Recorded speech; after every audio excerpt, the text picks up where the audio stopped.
I mean, why do we need to sit and think differently today? I mean, I think it cannot be more timely than this. Really, you are saying that the influence of tourism these days. I mean, people from all over the world coming to Ladakh, of course, to have a nice time, but oftentimes they go back disappointed because they come with an expectation of a serene Ladakh, really nice and clean, very nice people, warm culture, but all those are changing. I mean, I just went to the market the other day, and I was stuck in a traffic, and I was just wondering, what happened. And in front of a few of us, there was this huge German caravan, snapping a wire from the top because the cables were hanging too low. So we are really not prepared to, things which might happen because of people coming from all over the world. I think we really need to sit together and think, what kind of Ladakh we want in the coming, say, 15 to 20 years. I mean, we need to have a vision, because they say that action without vision is a waste of time, and vision without action is a dream. And we are supposed to discuss the vision document. We have that vision document really nicely written, but then also that was written by people. I heard that, I don't know much about it. I just read parts of it, and it's really interesting, very nice. But it was written by people coming from outside, non-Ladakhis. And obviously, nobody in Ladakh, I mean, maybe some, who were involved in it, but many people cannot identify, they don't have a feeling towards it, because they don't know anything, they didn't write it.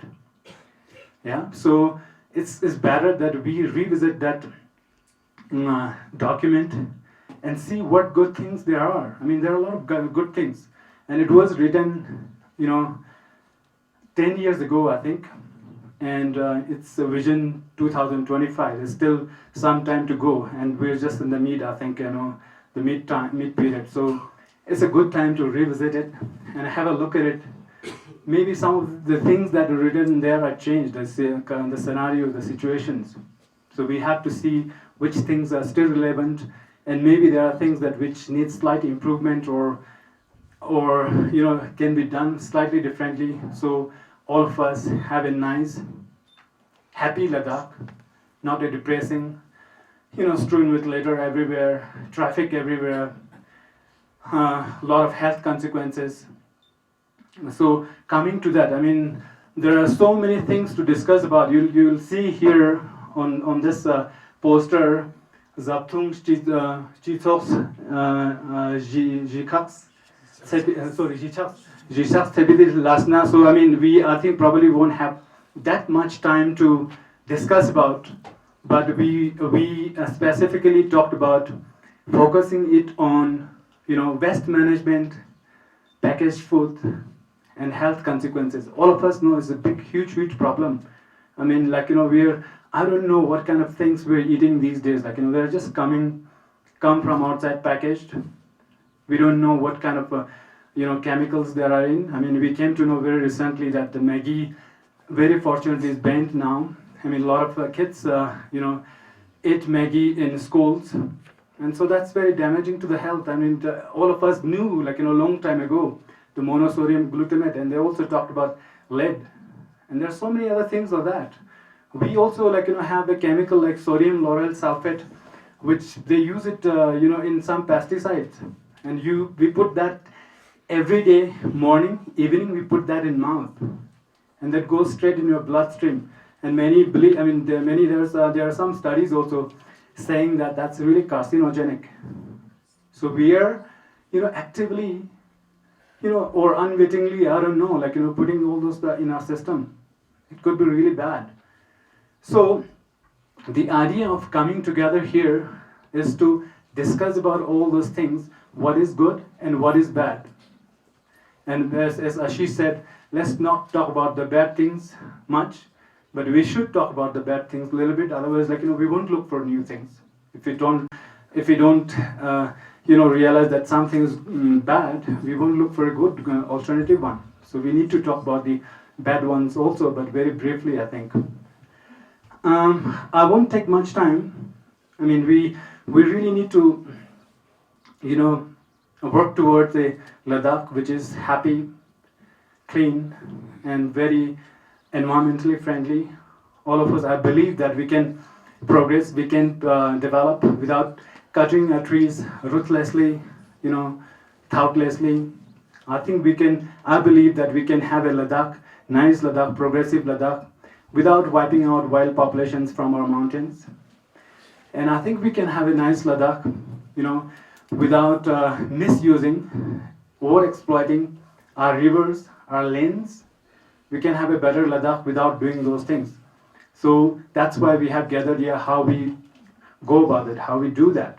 Okay, the idea of the Vikalp Sangams is basically that whenever we meet as NGOs or activists or researchers or students or whatever walk of life we come from, we often end up complaining about things. The government is bad, people are bad, our teachers are bad, everything is going from bad to worse. If you read the morning newspapers, it's mostly about somebody is murdering somebody or some politician is causing some problems or something, or corruption, this, that and the other. So the idea for this that we came up with in Kalpavriksh was that why don't we have gatherings in which we will not talk about what's going wrong, but we will talk about what's going right.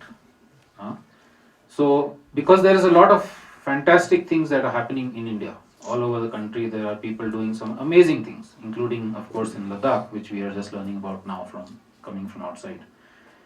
And so the idea is that we get people who are working on alternatives, on positive things, on constructive things to come together at a regional level, because you can't do that for all of India, it's too big, but we do that at a regional level, and we exchange our experiences, we exchange our ideas, we exchange our concepts, and from the basis of that we kind of try and work out some more common programs. The reason we called it Vikalp Sangam is because, in fact, 2 days back we were lucky enough to see the Sangam, the confluence of the Indus and the Zanskar. And I don't know about in Ladakh, but in many parts of India, the confluence of two rivers is a sacred spot. People think of it as being very, very important for cultural reasons. So similarly, as we gather together to talk about alternatives, to talk about positive things, to talk about the future, a better future for ourselves, for India, it's a sacred gathering in some sense. So that's why the name Vikalp Sangam. So 3 or 4 things happen at the Sangams. One is that we exchange experiences of what the kind of work that we are doing. The second is we try and build collaborations which can happen between 2 people at the Sangam or the whole Sangam or a group of people, and in smaller groups. And the third thing is that we also talk about not just our own practical experiences and work, but also what are the larger conceptual, theoretical kind of ideas or framework that is emerging from this work, because we need to place this into a more comprehensive kind of a vision of what the future could be. The objective of also doing a conceptual framework or ideas or the future vision for India, there is a note that has been prepared over the last few Sangams called the Conceptual Framework Note on Alternatives, and I think we have copies of that. Just quickly to mention that so far we've had 2 Sangams, one in Timbuktu in Andhra Pradesh for Andhra Pradesh and Telangana, and the second one in near Madurai in Tamil Nadu for that state. This is the 3rd Sangam, and the 4th one will be in Wardha in Maharashtra. And we'll keep doing more and more hopefully for every state of the country, as long as we have the energy to continue doing this. We also want to do thematic Sangams, which means let's say a Sangam on alternative education or one on alternative energy, renewable energy. So different kinds of topics that people are suggesting, and we could do Sangams also on that. Okay, so one request here is that nobody will talk about what's going wrong. Okay, I know it's in the head, it's all in our head. We want to complain, we really want to complain and shout and scream, but here it's about what's going right and what should go right and how it can go right. Ladakh में क्या हो सकता है ऐसा जो लद्दाख को अच्छे future की तरफ ले जाए. That is what I think we want to focus on. So that's a request from all of us. I'll also put down here a website which is a Vikalp Sangam website. For any of you who want to look at stories of positive things happening anywhere in India, we already have about 300 stories, initiatives from different parts of India in just 1 year. We want to put more and more and more, including the ones from Ladakh, onto the website. If ever you are feeling depressed, if you by mistake read the morning newspaper and you feel depressed and sad, please go to this website. You will immediately cheer up because there is a lot of good things that are happening in India. Thank you.